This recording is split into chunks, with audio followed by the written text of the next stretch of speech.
യഹോവ എന്ന നാമം ഉൽപ്പത്തി പുസ്തകം 2:4 മുതലാണ് യഹോവയായ ദൈവം എന്ന വാക്ക് തുടങ്ങുന്നത്.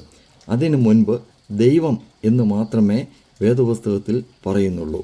ഉൽപ്പത്തി 2:18 യഹോവയായ ദൈവം താൻ ഉണ്ടാക്കിയ പുരുഷന് തുണ ഉണ്ടാവേണം എന്ന് ചിന്തിക്കുകയും 2:21 സ്ത്രീയെ പുരുഷനിൽ നിന്ന് ഉണ്ടാക്കുകയും ചെയ്തു.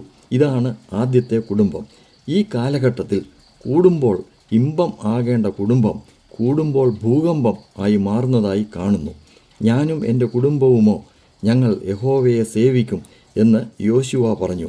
യഹോവ സ്ഥാപിച്ച ദൈവം വസിക്കുന്ന കുടുംബം നമുക്കുണ്ടാകട്ടെ എന്ന് പ്രാർത്ഥിച്ച് ഏദനിൽ ആദ്യമായി യോജിപ്പിച്ച ശ്രേഷ്ഠമായ കുടുംബം നമുക്ക് ഉണ്ടാകട്ടെ, നമുക്ക് നൽകട്ടെ എന്ന് നമുക്ക് പാടാം.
ഞങ്ങൾ യഹോവയെ സേവിക്കും.